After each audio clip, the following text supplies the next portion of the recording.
দেখেন তারা কি করে, জাআলু আসাবিআহুম ফি আযানিহিম ওয়াস্তাগশাউ সিয়াবাহুম। তারা যখন খবর পাইতো, কি পাইতো? খবর পাইতো যে নূহ আলাইহিস সালাতু ওয়াস সালাম তাদের কাছে দাওয়াতের জন্য আসতেছে, তখন তারা তাদের কানের মধ্যে আঙ্গুল দিয়ে রাখতো। কি দিয়ে রাখতো? আঙ্গুল দিয়ে রাখতো। এই যে নূহ আলাইহিস সালাতু ওয়াস সালাম ইয়া কওমি উবুদুল্লাহ মা লাকুম মিন ইলাহিন গায়রু, এই কথাগুলা বলবে, তারা কানের মধ্যে আঙ্গুল দিয়ে রাখবে। আর কাল কিয়ামতের দিন আল্লাহ তাআলার কাছে বলবে, ওগো আল্লাহ, আপনার যে নবী আমাদের কাছে প্রেরণ করেছেন সে আমাদের কাছে কোনো দাওয়াত দেয় না, আমরা কানে শুনি নাই। আমরা কি করি নাই? কানে শুনে নাই। এজন্য তারা কানে আঙ্গুল দিয়ে রাখতো। আরো শুধু খালি এটা করে তারা ক্ষান্ত হয় নাই, এটা করে তারা ক্ষান্ত হয় নাই। তারপরে কি করতো শুনলে আপনারা তো আশ্চর্য হয়ে যাবেন। কমেনু কত কত উশৃঙ্খল ছিল, কত বিশৃঙ্খল ছিল, আপনারা কল্পনাও করতে পারবেন না। ওরে আল্লাহর বান্দা মুসলমান, আজার ওয়াসাবিআহুম ফি আযানিহিম ওয়াস্তাগশাউ সিয়াবাহুম, তারা যখন খবর পাইতো তারা কি করতো, একটা কালো কাপড় নিয়ে আসতো। কি কাপড়? কালো বড় করে কাপড় নিয়ে আসতো। নিয়ে আসিয়া মাথার উপর থেকে ছেড়ে দিত, পুরা গাকে পুরা শরীরটাকে কালো কাপড় দ্বারা ঘোরা দিয়ে দিত। কি করতো?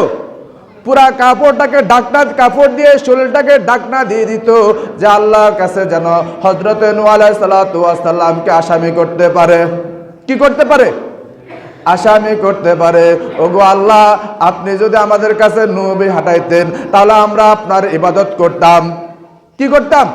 যদি আপনি আঙ্গু কাছে নবী হাঁটাইতেন তখন আল্লাহ তাআলা হযরতে নূহ আলাইহিস সালাতু ওয়াস সালামকে সামনে নিয়ে আসবে, এই যে দেখো এই লোকটারে আমি তোমাদের কাছে প্রেরণ করেছি। কার কাছে?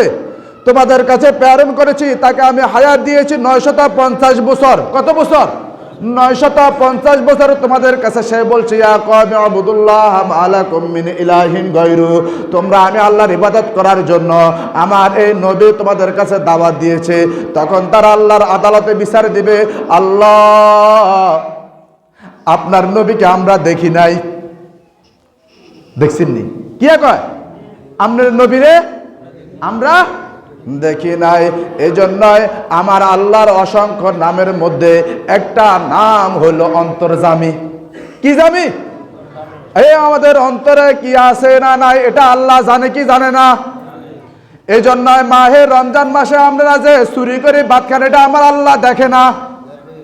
কথা কয় না? এই যে আপনারা মাহে রমজান মাসে রোজা না রাখিয়া যে ভাত খান, দোকানের মধ্যে চুরি করে যে চা খান, দোকানের মধ্যে চুরি করে যে কেক খান, এটা আমার আল্লাহ দেখে না? এটা আমার আল্লাহ দেখে নাকি? আসলে দেখে নাকি? সত্য করে কথা দেখে নাকি? তাহলে এ চুরি আর করবেন নাকি?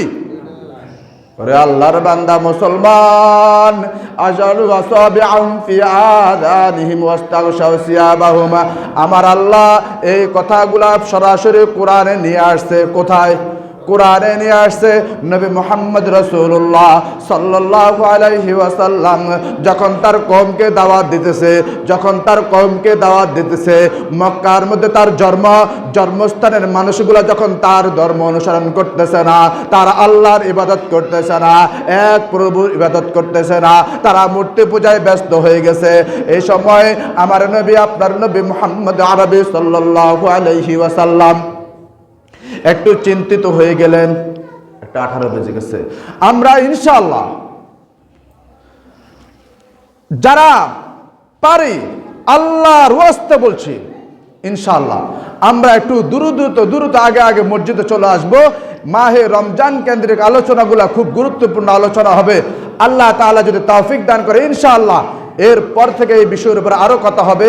আল্লাহ রাব্বুল আলামিন যতটুকু কথা বলেছি আমাকে সহ আপনাদের সবাইকে আমল করার তৌফিক দান করুন। সকল বলেন আমিন। ওয়া আখির দাওয়ানা।